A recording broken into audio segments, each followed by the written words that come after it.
Mapagpalang araw, Sir Seth. Tawagin niyo na lamang po ako sa pangalang Danilo. Nakatira dito sa Cananga, Leyte. Ang kwentong ibabahagi ko sa inyo ay hango sa tunay kong karanasan sa lugar ng Negros Occidental, kung saan ako ipinanganak at lumaki. Nangyari ito taong 1997. Sa taong ito ay nasa edad 14 na taong gulang pa lamang ako. Naninirahan kami ng pamilya ko malapit sa ilog. Sobrang hirap kasi namin noon. Tandang-tanda ko pang may mga araw na 2 beses o 1 beses lamang kaming nakakakain. Masipag naman ang aking ama. Yun nga lang ay hindi siya nakapag-aral noong kabataan niya, kahit kinder man lang. Kaya hindi siya nakapaghanap ng maayos-ayos na trabaho. Kaya naman ang tanging alam lamang na trabaho ni tatay ay ang mga gawaing bukid noon. Pagtatanim ng mga saging, pangangaso, pagkokopra. Nga pala, hindi ko ikinahiya, Sir Seth, yung pagiging ganito ng aking ama. Dahil kahit sa ganun ito, mataas po yung pangarap niya sa aming mga anak niya. Palaging sinasabi ni tatay na mag-aral kaming mabuti para hindi magaya dito. Wala makuhang matinong trabaho dahil sa hindi siya marunong magbasa. Hindi ako ipinanganak na may malawak na lupain, mga anak. Tanging yung pag-aaral niyo lamang ang siyang maipapamana ko sa inyo. Kaya naman mag-aral kayo hanggat kaya ko pang maghanap buhay at malakas pa yung katawan ko.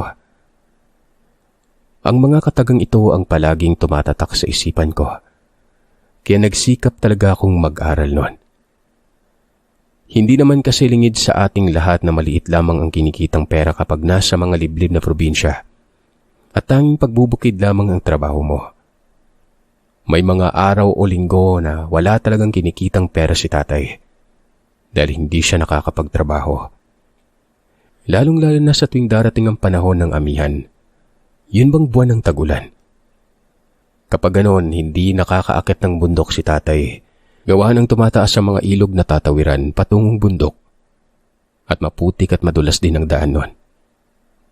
Nga pala, itong taon ding ito ay buntis si nanay. Nasa 7 o 8 buwang buntis na ito sa bunso kong kapatid. Isang hapon, inutusan ako ni Delia na mag-igib ng tubig sa bukal. Paubos na raw kasi ang tubig inumin at wala na kaming gagamitin mamaya pag naghahapunan na. Kaagad naman akong sumunod sa sinabi niya bago pa ito maggalit at magbunganga. Bitbit ang 2 galon ay nagmadali na akong naglakad papunta sa bukal. Ng mga panahong ito ay malinis pang bukal na pinagkukuhanan namin ng inuming tubig. Kahit na medyo may kalayuan ang pag-iigiban ko ay hindi naman ako natatakot. Sanay na akong mag-isang pumupunta sa bukal kahit na usap-usapan sa baryong may bagong yanggaw umano ang nagpapagala-gala. May nagsabi pang sa mga liblib daw na daan nagpapakitang bagong yanggaw na ito. At may kamuntikan pang mga mabiktimang binatilyo. Mabuti na lang at nakatakbo ang bata kung kaya't hindi na tuloy biktimahin ng nilalang. Magmula nga noong mapabalitang tungkol sa bagong yanggaw ay pinagbawalan na ako ni nanay na magpaabot ng dilim pa uwi sa bahay. May kalayuan pa naman ang bahay namin mula sa mga kapitbahay nun. Kaya't huwag ko nang ugaliin ang umuwi ng alanganing oras. Sinabi niya ring wag na akong mag-igib ng tubig sa bukal kapag pasado 6 na ng hapon. Natatakot daw siya at napapaisip na baka mamaya makasalubong ko yung bagong yanggaw. Para hindi na mag-alala si nanay, tumangulang ako bilang pagsang-ayon sa sinabi niya. Makalipas ang ilang minutong paglalakad, habang papatawid ako sa ilog, napansin kong may asong tumatahol mula sa likuran ko. Nung lingunin ko ito ay nakita ko ang alagang aso ni Atin Delia. Humabol pala ito at walang tigil sa kakatahol habang nakatingin ng diretso sa unang bahagi ng daan. Nang tingnan ko ang parte kung saan nakatingin ang asong yon, may nakita akong matandang babae ang nakatayo at nakatalikod sa gawi ko. Kaagad ko namang sinaway ang aso sa pag-aakalang nakikiigib lamang ang matanda. Dahil naroroon ito sa bukal kung saan ako nag-iigib ng tubig. Pero agaran ding napakunot ang noo ko nang mapansing wala namang dalang lalagyan ng tubig ang matandang yon. Saan niya ilalagay yung tubig kung sakaling mang mag-igib siya, di ba? Baka iinom lang o kaya maghugas ng kamay. Sambit ko sa isipan ng masipat ang maruming kamay nito. Tuloy-tuloy pa rin ang pagtahol ng kasama kong aso. At kahit anong saway ko dito ay hindi pa rin ito tumitigil sa pagtahol nun. Medyo nayayamot na ako habang sinasaway ito. Maya-maya ay nagulat ako at saglit na napatanga. Nung biglang humarap sa gawi ang matandang babae at matalim na tumitig. Bahagya pa akong napaatras dahil sa gulat. Ang kasama ko namang aso ay napansin kong parang nabahag ang buntot nito. Sabay tago sa likuran ko't umuungot na para bang takot na takot. Nakailang beses pa akong tumikim at nilakasan na ang loob. Dahan-dahan akong nagpatuloy sa paglalakad papalapit sa matanda. Mga ilang hakbang na lamang ang layo ko sa matanda. Tinanong ko siya kung maghuhugas ba ito ng kamay. Mabilis na nag-iwas ng tingin ng matanda at dahang-dahang tumango. Nakahinga ako ng maluwag at napangiti nang malaman ko kung ano ang gagawin niya. Nawala din ang kabang nararamdaman ko. Sa garalgal na boses ay tinanong ako na matanda kung mag-iigib ba umano ako. Oo po, tugon ko, at hindi na muna agad lumapit sa bukal. Hinintay ko na muna itong matapos maghugas ng kamay bago lumapit sa bukal na yon. Saglit naman akong sinipat ng matanda at nakangising nagtanong ulit kung taga saan ako. Diyan lang po yung nag-iisang bahay na may malawak na bakuran. Sabi ko, at itinuro kung saan banda ang bahay namin. Sa katagalang pakikipag-usap ng matandang babae, napapansin kong parang nag-uusisa na siya tungkol sa aking ina. Kung palagi ba itong umaalis sa bahay, anong oras umuwi, at kung ilang buwan na daw itong buntis. Nagtataka man ako ay inisip ko na lamang na baka kakilala ng matanda ang aking ina. Kaya't ganun ang mga katanungang binibitawan niya. Makalipas ang ilang minuto ay agad nang naglakad palayo ang matandang ito. Sige pa rin ang tahol ng alaga naming aso at sinusundan ng tingin ng matanda. Nung makita kong medyo nakalayo na siya ay saka pa lamang ako nakahinga ng maluwag. Panay na rin ang pagpunas ko ng ilong at pagbuka ng hinga dahil halos malanghap ko na kanina ang napakabahong amoy niya na alam kong nanggagaling sa kanya. Garami na ba yung kabaho ng matandang yon? Parang ilang linggo na yatang hindi naliligo at nagpalit ng damit Amoy daing na bulok. Sambit ko sa sarili at mabilis nagsali ng tubig sa bitbit kong galon. Matapos kong mapuno ang 2 galon ay naglakad na rin ako pabalik sa bahay. Sumunod naman ang aso, pero panay pa rin ang tingin nito sa gawi kung saan dumaan kaninang matanda. Maya't maya din itong tumatahol na para bang may nakikita pa rin ito. Nakailang beses ko itong sinaway para lang tumigil sa kakangawa nun. Pagdating ko sa bahay ay nagulat pa ako nang bigla na lamang akong bulyawan ni nanay. Tinanong ako kung saan daw ako nagsusuot kayong pag-iigib lang naman ng tubig ang inuutos ni Delia sa akin. Ano bang sabi mo, Nay? Nag-iigib lang naman ako ng tubig. Wala naman po akong ibang pinuntahan. Bakit niya naman po natanong to? Sinabi niya na napakabaho ko umano. Para akong daing na binilad ng ilang araw at hinayaang dapuan ng langaw at inuod ng napakarami. Magmadali daw akong pumunta sa ilog at ilublob ko ang katawan dahil amoy daing akong pinuputakti ng napakaraming uod. Grabe naman sa daing, Nay. Reklamo ko pa. Ilang beses kong inamoy-amoy ang kilikili at gamit ko. Hindi ko naman naamoy na mabaho ako. Maging ang kapatid kong si Delia ay nagtataka din sa sinasabi ni nanay matapos niyang utusang kumuha ng sabon. Narinig ko pang nagwika ang kapatid kong hindi naman daw ako mabaho nun. Na wala siyang naaamoy. Kaya't bakit kinailangan ko pang maligo ng alanganing oras? Mas lalo namang lumakas ang boses ni nanay at tinanong ang kapatid ko kung anong klaseng ilong meron ito. Kahit nga may kalayuan pa ako kay nanay ay nalalanghap naman nun ang aming inang sa akin nang galing ang mabawong amoy. Kaya't imposibleng hindi yun naaamoy ng kapatid ko. Napapailing na lamang at ipinagpalagay na lamang na baka sensitibo lang siguro ang pangamoy ni nanay. Dahil buntis ito. Baka kaya ganon. Nung pumatak na ang 6:00 mahigit ng hapon, habang nakaupo ako malapit sa bintana, ay may natanaw akong figura ng tao sa hindi kalayuan. Hindi ko gaanong naaaninagan yon gawa ng ang kalahating figura ng katawan nito ay nakakubli sa isang punong hindi naman gaanong kalakihan. Yun bang parang nakasilip lamang ito at matamang nakamasid sa bahay. Sa hindi maipaliwanag na dahilan, nakaramdam ako ng kilabot. Nagtaasan ng mga balahibo ko sa batok. Naitanong ko pa sa isipan kung sino ang taong nakita ko at ano ang ginagawa niya. Akala ko nga magnanakaw pero napapatanong ako kung anong nanakawin niya. Mas mahirap pa kami sa daganon. Pero noong tatayo na sana ako ay narinig ko na naman ang sunod-sunod na pagtahol ng aso namin.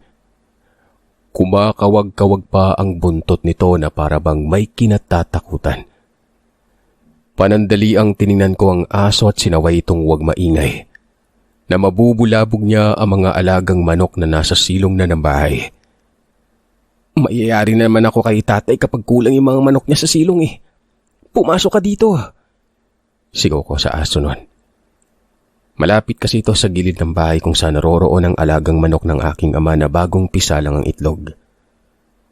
Umungot naman ang aso namin at nagmamadali nang ang pumasok sa loob ng bahay. Nung muling ibinalik ko na ang tingin sa figurang nakita ko kanina, kumunot ang noo ko kasabay ng pagtataka. Wala na ang bulto ng taong nakita kong nagkubli. Nalingat lamang ako saglit ay bigla nang nawala yon. Tuloy, hindi ko alam kung babae ba yun o lalaki. Ilang beses ko pang iginala ang paningin sa pagbabaka sakaling may makitang tao pero dumating na lamang si tatay galing sa bukid. Wala akong nakitang kahit na ano. Nagtataka namang tinanong ako ni tatay kung sino daw ang tinatanaw ko. Kanina pa umano niya akong nakikita mula sa bintana at para bang may hinahanap. Hindi na ako nagdalawang isip pang sabihin sa aking ama ang tungkol sa nakita ko kani-kanina lang bago siya dumating. Sumeryoso ang mukha ni tatay at saglit na tumingin sa paligid. Bago ako inutusang sarado na ang pintuan at mga bintana noon. Maglagay daw ako ng asin sa bawat bintana. Kung kanina ay si tatay ang nagtataka, ngayon ako naman, nagtatanong ako kung bakit ang aga namin magsarado ng bintana at bakit kailangan kong maglagay ng asin. Huwag ka na magtanong pa, Danilo. Sundin mo na lamang muna yung inutos ko at huwag na huwag mong kalilimutan ang bilin kong maglagay ng asin ha. Dahil sa nakita kong mas lalong sumeryoso ang mukha ni tatay, hindi na ako nagtanong pa uli. Ginawa ko na lamang ang mga iniutos niya at pagkatapos ay tinulungan ko na si Ate Delia na maghanda na makakain nun. Noon ngang naghahapunan na kami ay nagkwento si tatay kay nanay tungkol sa bali-balitang may namiminsalang aswang na naman umano sa baryo. Ang punteriya umano ng nilalang, mga alagang hayop. Ilang araw na umanong namiminsala ang aswang at halos lahat na ng kabayan sa bungandag baryo ay namamatayan na ng mga alagang hayop nila. Sandali lang, totoo ba yung sinasabi mo?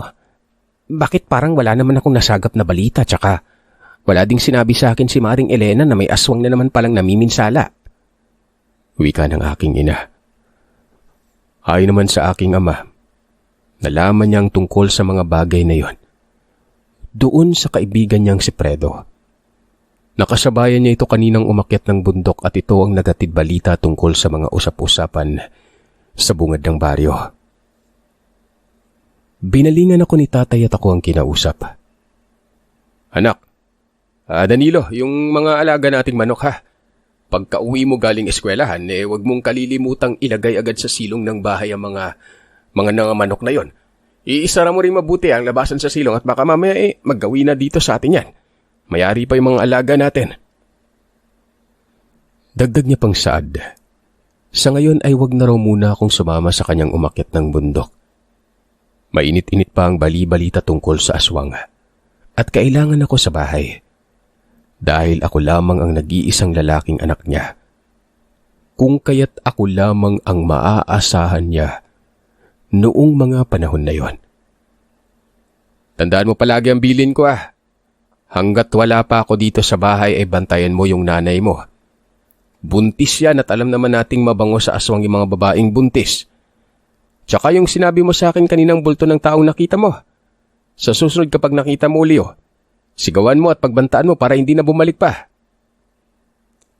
Sumabat naman si Ate Delia at nagwikang bakit hindi na lamang kami lumipat ng tirahan sa ibang lugar. Natatakot na raw kasi ito sa mga naririnig na balita. Baka mamaya, naglalakad siya pa uwi galing sa eskwela ni makasalubong niyang nilalang na yon at may mangyaring hindi maganda sa kanya. Bumuntong hininga pa ito at nagsabing kung bakit sa dinami-rami pwedeng matirahan. Bakit sa liblib na lugar pa kasi nagpatayo ng bahay si tatay? Sinaway naman ni nanay si Ate Delia at sinabihang intindihin na muna ni Delia ang sitwasyon namin. Umingos ang ate ko at sinabing kung sana'y sa bungad ng baryo kami nanirahan hindi kami mangangamba dito. Maraming mga kapitbahay ang makakatulong sa amin oras na may mangyaring hindi maganda. Nung nasa kalagitnaan na ng pagrereklamo ang kapatid ko, halos sabay kaming napaigtad ng biglang may lumagabog sa likuran ng bahay namin. Para itong bugkos na bunga ng niyog ang nalaglag mula sa puno. Saglit pa kaming nagkatinginan ni tatay bago niya ako inutusang kunin ng itak.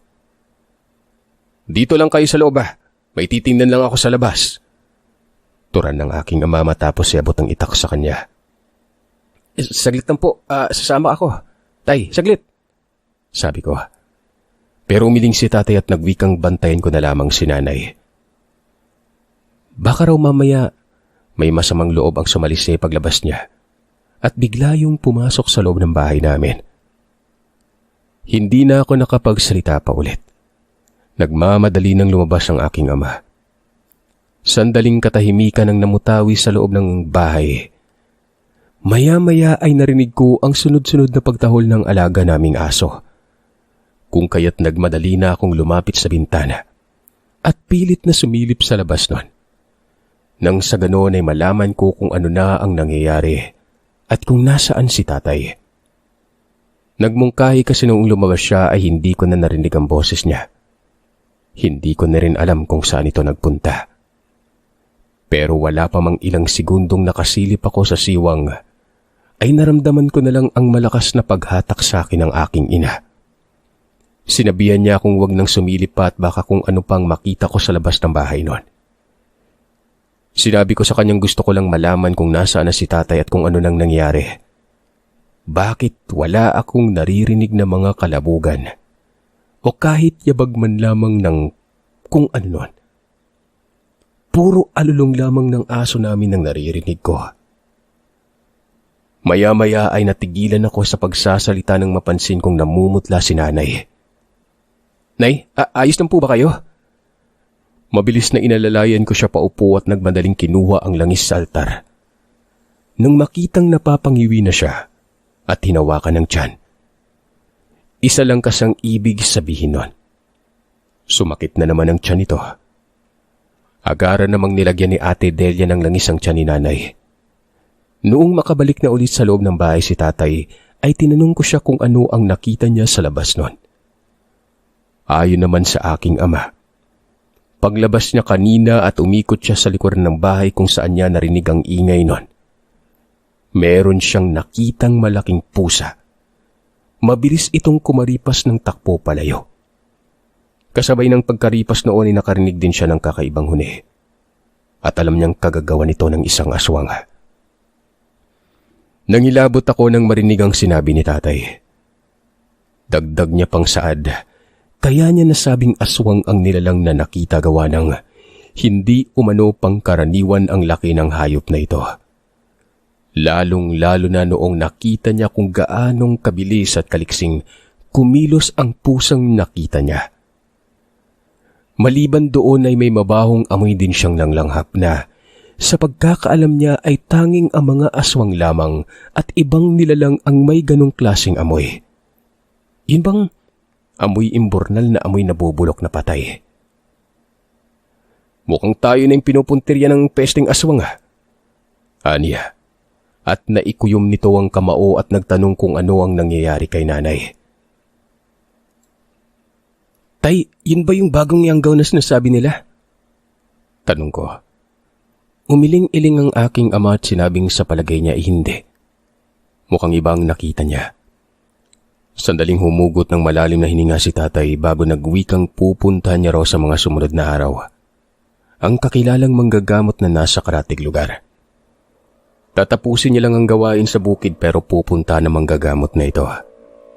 Hihingi ito ng pangontra sa aswang para kahit papano ay mapanatag siya kapag wala siya sa bahay. O kung aabutan man siya ng dilim bago makauwi nun. Pagkalapag ng itakay nilapitan ni tatay ang aking ina at tinanong kung ayos na ba ang pakiramdam nito. Na siyang tinugunan naman ng aking ina. Nang gabing yon ay hindi kami nakatulog ng maayos. Inaabangan namin kung sakali mang babalik pang aswang na sinasabi ni tatay. Pero dumaan na lamang ang ilang oras. Walang aswang ang bumalik sa bakuran ng bahay. Hindi na rin sumasakit ang tiyan ng aking ina. Kung kaya't sinabihan ako ni tatay na magpahinga na. Sa tingin niya ay hindi na daw babalik ang nilalang. Siya na lamang din muna umanong bahala kay nanay magbantay. Gigisingin na lamang ako kapag may nangyaring hindi kaaya-aya sa paligid ng bahay nun. Habang lumilipas ang araw, napansin ko na ang panakanakang huni ng wakwak. Tuwing sumasapit ang gabi. Sa pakiwari ko ay para bang nagpabalik-balik lamang ito sa punong malapit lamang sa bahay namin. Tuwing hating gabi naman ay napapansin kong para bang bigla-biglang lumalakas ang ihip ng hangin at naririnig ko ang mayat-mayang paghampas ng mga sanga sa bubungan. Minsan pa nga ay napapaisip na lamang akong baka may paparating na bagyo. Kaya ganun na lamang kalakas ang hagunin ng hangin na ito at paghampas ng mga sanga ng punong kahoy sa bubungan. Si tatay naman ay mas lalo pang naging abala sa trabaho. Sabi niya, malapit ng tagulan kaya't kinakailangan niya ng madaliin ang pagkukopra ng niyog. At baka sa mga sumunod na linggo ay hindi na siya makakaakyat pa ng bundok. Pansamantala ay bantayan ko na muna ang aking ina at huwag kalimutan ang mga ibinilin niya. Lalo na't pagsapit ng kinahapunan at wala pa siya. Isang umaga, nadatnan ko ang mga magulang ko sa kusina at nagkakape. Napansin kong panay ang paghihikab ni nanay na parabang hindi siya nakatulog ng maayos. Tinanong ko si nanay kung ayos lamang ba siya. Kung bakit parang nangangalumata siya noon. Ay naman sa aking ina. Hindi daw siya gaanong nakatulog ng maayos kagabi. Pakiramdam niya raw kasi ay may umaaligid na naman sa bahay. Ayaw niya namang bumangon o kaya ay gisingin ng aking ama dahil alam niyang pagod ito sa trabaho nitong mga nagdaan. Dagdag niya pang sabi, nitong mga nagdaan ay parang mas lalong tumindi pa ang pagpaparamdam ng nilalang. Kaya't hindi na tama na hayaan na lamang ang nilalang na itong magpabalik-balik sa bakuran ng bahay. Sumabat naman ang aking ama at sinabing samahan ko daw siyang manguha ng mga pangontra sa aswang. Nakausap niya na umano ang anak na manggagamot kahapon. Wala pang ama nito dahil nasa karatig lugar nanggagamot. Pero kahit na hindi nakahingi ng pangontra sa aswang si tatay, ay may itinuro naman ang anak ng manggagamot kung saan pwedeng manguha si tatay ng baging na makabuhay at bagakay na tapol. Matindi umano ang takot ng aswang pagdating sa mga ganong klaseng pangontra. Dahil oras na masugatan ng bagakay na tapol ang nilalang, tiyak ay hindi na umano yun gagaling pa kahit na anong panggagamot pa ang gawin ng nilalang na yon.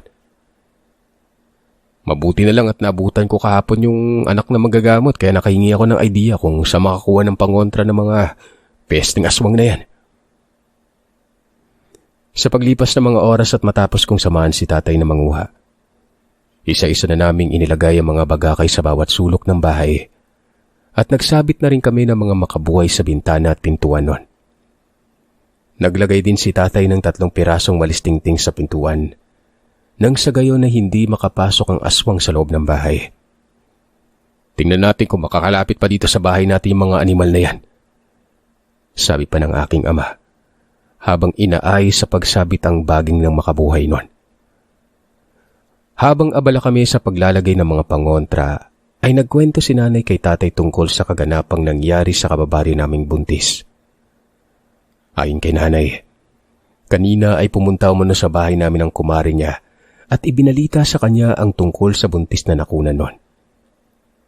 Kaya pala panay ang pagbulahaw ng mga alagang aso ng mga kapitbahay ng buntis ng ito.